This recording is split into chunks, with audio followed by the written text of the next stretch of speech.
Hey everybody, this is Simon, and I'm pleased today to be joined by my friend Jim Rickards, who's the author of a number of really wonderful books that I encourage everybody to pick up and read. I find myself constantly telling people when they ask me, "Hey, what's a really great book to read?" About the financial system and the real state of economics out there in the world. The first one that my go-to book almost all the time was Currency Wars by Jim Rickards. And Jim's new book, follow-on to that, is called The Death of Money. It's really a fantastic read, and it's doing really well out there on Amazon and in the bookstores. Jim's an incredibly busy guy doing interviews left and right, and was able to take time out of his schedule to talk to us. So always appreciate it, Jim. We'll be looking forward to seeing you again in then just the next couple of months. I want to start off just asking you, the State of the Union address was the other day, and the President of the United States seemed quite upbeat and optimistic, talking about, we've turned the corner and the shadow of crisis is past us and all these sorts of things. Where do you really think the U.S. economy stands right now? Is it so strong, or is it just strong sort of relative to others? What's your view on what's actually happening in the U.S.?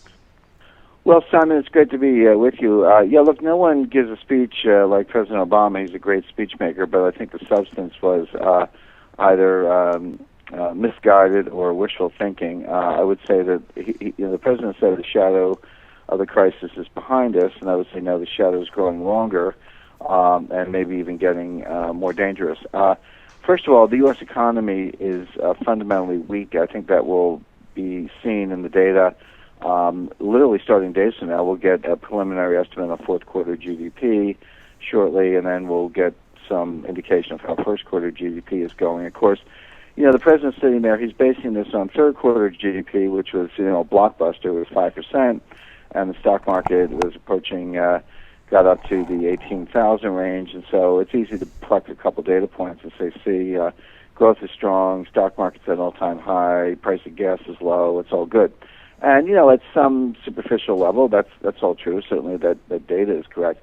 But, you have to look at trends. A couple things I would say. One, that third quarter GDP was inflated by a number of gains. And particularly they did not make seasonal adjustments for defense spending. That's a very big deal.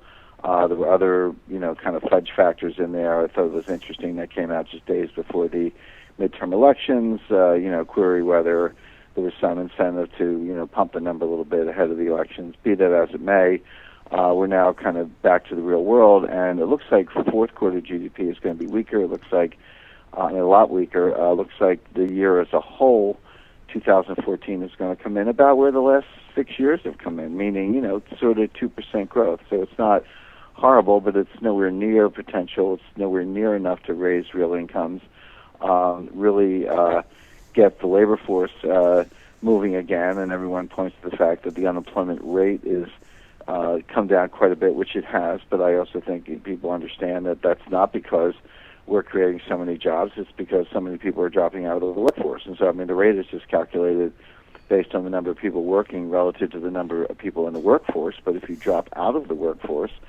you're not counted any longer as being unemployed, even though that what's called labor force participation is close to all-time lows. We're starting to see initial jobless claims. They had come down below the 300,000 level. Now, the past couple of weeks, they're back above 300,000.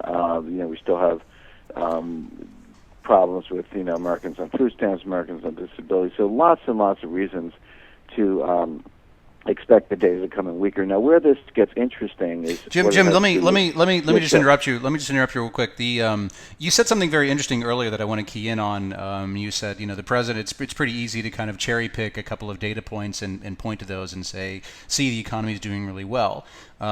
I think conversely, it's probably easy to cherry pick a couple of data points that are negative and say, see, the economy is really weak. But you mentioned a word that's, I think, very critical here. And it's not really about even cherry picking data points, but it's really looking at the trends. And trends are something that, unfold. We're not talking about data points. We're talking about long histories of data points over very long periods of time that show, a kind of a general direction. Of course, nothing goes up and down in a straight line in either direction, but, long general trends and directions of where things are going. And those, things that have taken place over months, years, decades in certain cases. And I think that's a really, very important point that you make. Right, and again, I'm going back to 2008, 2009. Now, you can go back before the crisis, but just take the bottom of the crisis. The stock market hit a low in early March 2009, and so we kind of use that as a starting point coming forward. By the way, we've had strong growth before in a couple of quarters. If you look at the fourth quarter of 2011, first quarter of 2012, we had two very strong quarters back to back, and then the economy fell off a cliff again. And then in the first quarter of 2014, it was actually negative. Now, grant that the third quarter of 2014, at least as it was reported, was very strong. But as I say, we've seen that before, and it fell off a cliff, and I can see that happening again. So you're right, and the important thing about a trend is that gives you a little foundation for looking forward. Now, right now, the whole world is set up for the following. They're expecting a Fed rate increase this year, meaning 2015, and they're expecting a lot of monetary ease coming out of Europe. And that really explains everything you're seeing. So the strong dollar, the weak euro, rallies in U.S. equity markets, although it's been a little choppy lately, but certainly over the last 4 or 5 months it's been pretty strong, et cetera. This is all based on this notion that the Fed's going to raise rates. But where does that come from? Well, the Fed has certainly signaled that. They've given markets no reason to believe they're not going to raise rates. But the Fed is data dependent. Now, the problem is that the Fed models are highly flawed, and I'm not just throwing stones. I mean, they actually have the worst forecasting record of any major organization. You can go back and look. Every year, the Fed does a one-year forward forecast. So in 2009, they have a forecast for 2010, 2010. They have a forecast for 2011. They do this a couple times a year at the FOMC meetings. They have the famous dots. If you look at all this over 5 years, not like the last time or the time before, over 5 years, they have been consistently wrong by orders of magnitude, meaning not a little bit wrong, but they'll say 3.5%, it comes in at 2, and then they'll lower it to 3, and it comes in at 1.8, et cetera. So now, are they dumb? No, they're not dumb. I actually know and have met a number of the FOMC members, governors, vice chairman of the Fed. I just know a lot of these people, and I know a lot of the academics and the staff who work with them. They're not dumb. I mean, they're brilliant. They're twice as smart as I am, and I don't think it's some deep, dark conspiracy to manipulate and defraud markets. I think they're acting in good faith, but they've got the wrong models, and if you have the wrong model, you will get the wrong result every single time. Now, but on the other hand, when they say they're data dependent in terms of the policy path, that's actually true. But the problem is they'll do a forecast, and they'll say the economy's getting stronger, therefore we're going to raise rates, and then the data comes in, and the data's weak, and the Fed doesn't do anything quickly. They don't turn on a dime. They've got to see, I would say, at least 3 months, sometimes 4 or 6 months before they pivot. And the data point for third quarter GDP was pretty strong, and that was part of the third quarter 2014 was pretty strong, and that was part of why they said, okay, we're going to raise rates. So they didn't say that, but they certainly indicated that. But now the data's coming in weak. So I think by April or May, when this becomes apparent and possible to ignore, they're going to have to revise their expectations about when it might be possible to raise rates. We can see that today. The Fed won't see it until the spring.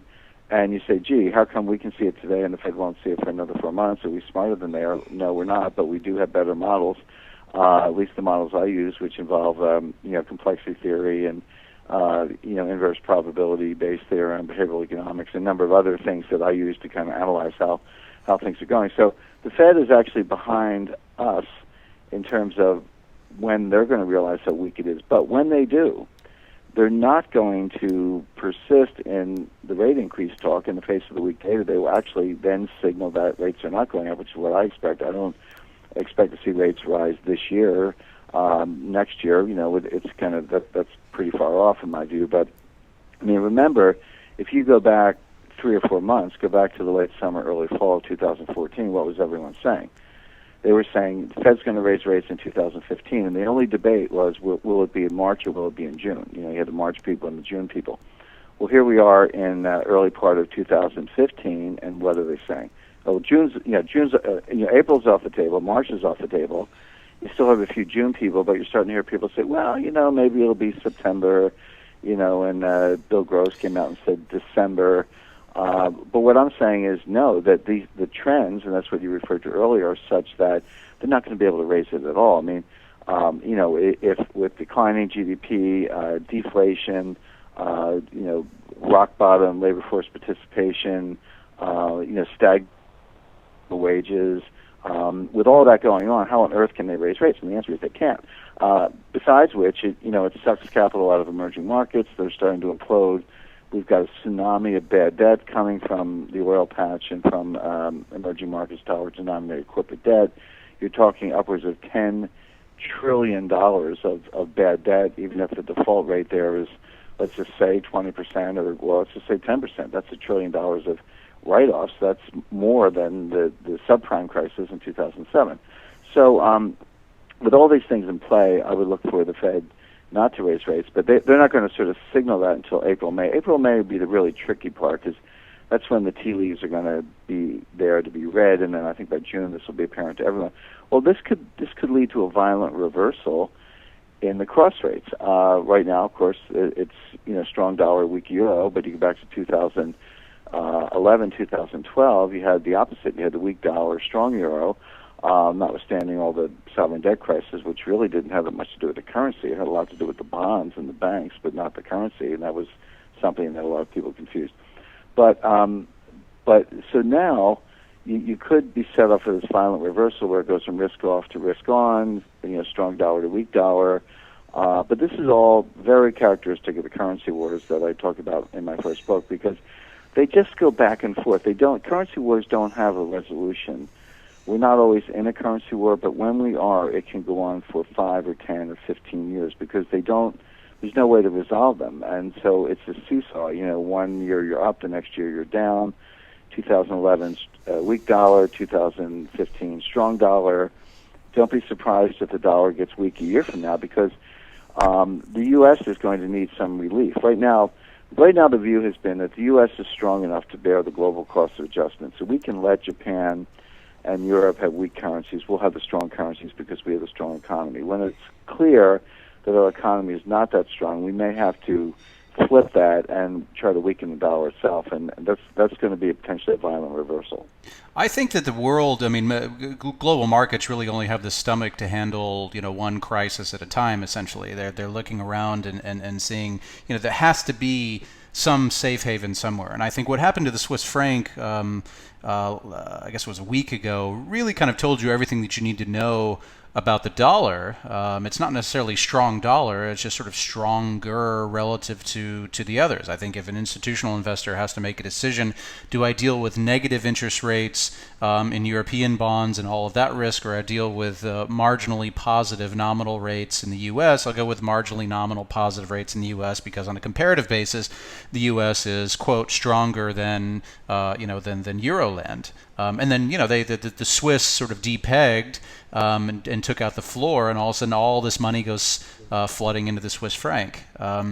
My view is that there's any number of events, whether it's another, we're sort of only a few months away from the government shutdown, showdown, budget stuff again, that they always seem to get to, every few months, every year and a half. We're coming up on that again. That's another major event.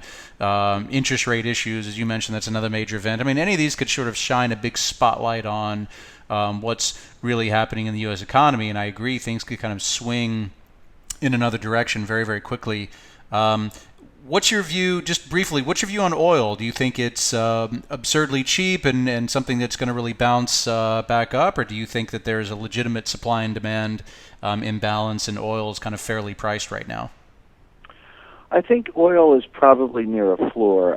Certainly going from $100 to $45 in a matter of about 4 months is a shock. That's we've never seen a move like that in oil, maybe once or twice in history. So that is a shock. And the thing with shocks is it takes a while for the repercussions to sort out. And so, as I say, it's probably going to be a year before a lot of this development and exploration junk bond debt starts to default, but you can see that coming. But I think whenever I see moves like this, Simon, I don't just look at the move and guess what comes next. I always ask myself why. What is the dynamic behind it? Why did it happen? Because these things don't just come out of nowhere. And there is some supply-demand imbalance, like lots of oil around the world, slowing economies, which, by the way, is deflationary. So you look at China and Brazil and Europe and other parts of the world, clearly slowing down and a little at the margin less demand for energy inputs. But in addition to that, there's a very large geopolitical aspect here, which is of Saudi Arabia, which does have the power to some extent to dictate the world price of oil because its costs of production are so low. Saudi Arabia could make money at $10 a barrel. Nobody else in the world could, but Saudi Arabia could, and they don't want $10 oil. I'm not saying that. I'm just saying that when your cost of production are 3 or 4, you can put the price of oil wherever you want it to be.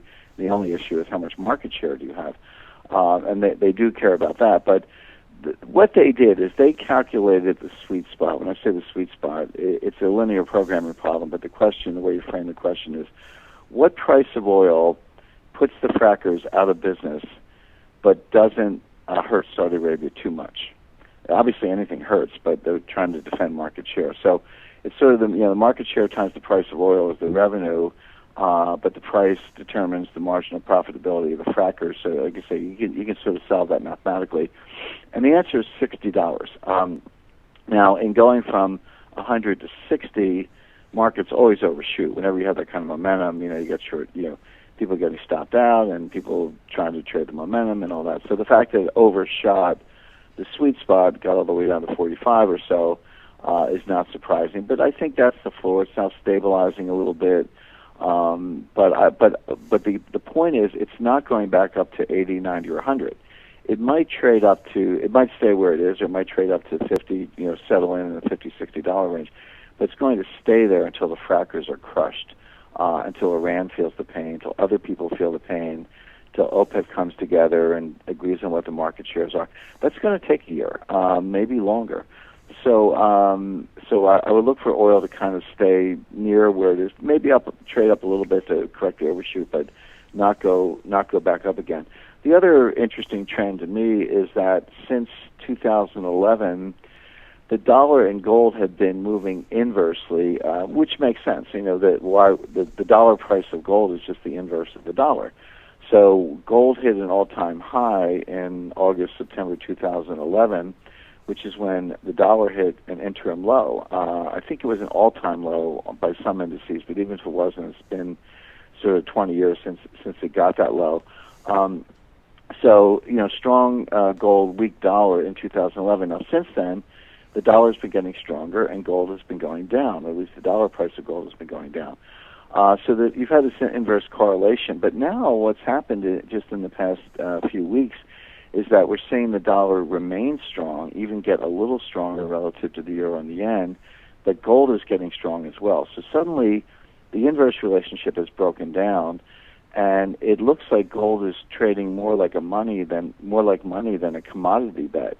And so what I see happening is instead of saying, gold's a commodity and a strong dollar is deflationary and I want to sell gold, that's what's been happening the last couple of years.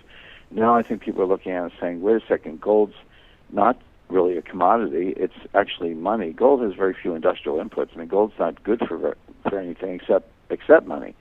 And so I think people are saying, well, what are the two strong forms of money? And the answer is dollar and gold. And so now all of a sudden you see a strong dollar and strong gold. And that was borne out in 2014.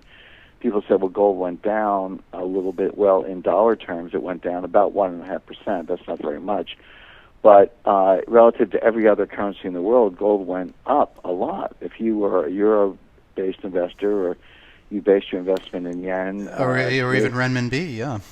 Renminbi, Canadian dollar, Australian dollar, any of those currencies, gold went up a lot.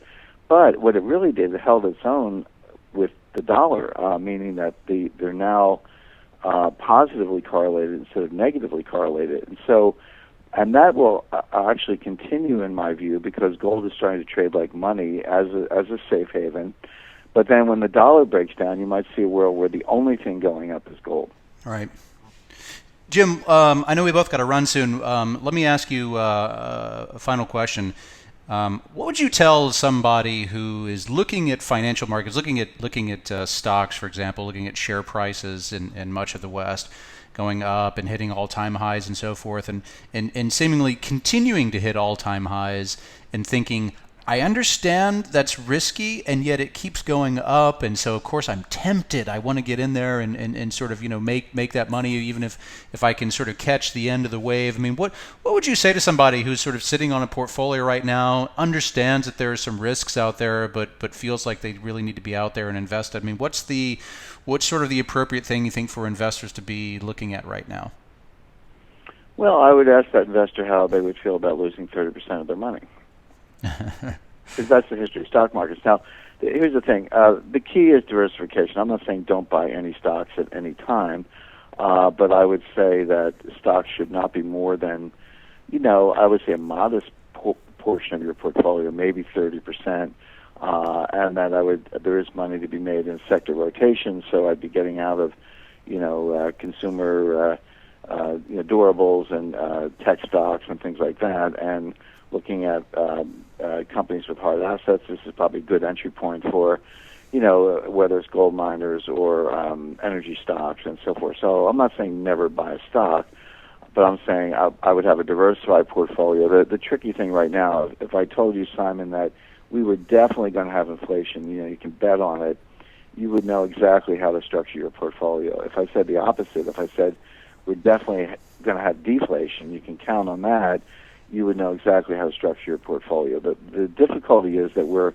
the economy is right on the knife edge. It could go either way. There are very powerful deflationary forces that seem to have the upper hand at the moment, but one has to bear in mind that central banks have a very, very low, even zero tolerance for deflation, so they're trying to push the needle the other way, and so you have these very powerful inflationary forces at work, including monetary policy and the currency wars. And so in a world like that, where it could either tip either way or go from one to the other very quickly, what does an investor do? And the answer is be prepared for both. So break up your portfolio into chunks of, sort of 5, 10, 20% each, and have some inflation hedges, which would include, gold, land, fine art, hard assets, but also have some deflation hedges, which would include, 10-year Treasury notes, cash, and that to me is, some alternatives perhaps carefully selected, and that's a portfolio that I think will serve you well in the short run. If you have any one of those things, you're going to underperform a little bit, but in the long run, and maybe not the very long run, maybe even over the next year or two, you're going to outperform a lot of the others because people are going to step on landmines in stocks and some of these other asset categories. But I think that kind of diversified portfolio that's robust to inflation, deflation, will be the best performer. You mentioned cash, and just you and I were talking about this on the phone about a week ago. I mean, you and I actually both hold as a hedge just against system shocks. We both actually like to hold physical cash currency in certain cases. Obviously, not in hundreds of thousands and millions and so forth, but actually having a bit of cash on hand is a prudent thing to do. Not necessarily as an investment strategy, but even just as a system hedge, like having physical gold.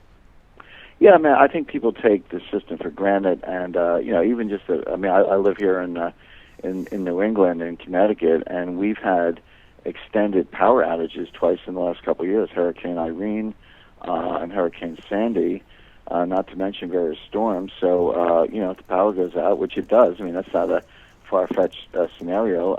Good luck with the ATMs, good luck with the banks. They're all closed, obviously, but beyond that, you could see a financial panic where banks were temporarily closed. People think that sounds far-fetched, but it's happened in the United States before, and it's happened around the world very recently. So, of course, the regulatory authorities would tell you it's temporary and for your own good, but good luck getting some cash. So they could reprogram the ATMs to dispense, say, $300 a day, which is good for gas and groceries, but no more. So I think some amount of physical cash is a good, prudent thing to do. Keep it in a safe place, with your batteries and your flashlights and that sort of thing. But the other thing we were discussing is that you say something like that. I think it is good advice. It's not so easy to do. People talk about Bitcoin is a digital cryptocurrency, and I remind them that the dollar is a digital cryptocurrency. I mean, all of your online bank transactions, credit card transactions, they're all encrypted, not very easy to break, and they're all digital. I mean, how much cash do people actually have? You use your credit card, your debit card. If you work for a company, you probably get direct deposit into your bank account, and you pay your bills online. It's all good. It's all very convenient, but people don't stop to think, hey, I'm in a completely digital system. Well, the problem with the digital system is it can be shut down instantaneously, and that's the part they don't think about. Outstanding. Jim, wise, just tremendous wisdom as always. Really appreciate it. I'm going to look forward to seeing you in a couple of months. I know a lot of our attendees will as well, and we'll stay in touch and talk to you between now and then. So appreciate you joining us, and we'll talk to you again. Great. Thanks, Simon.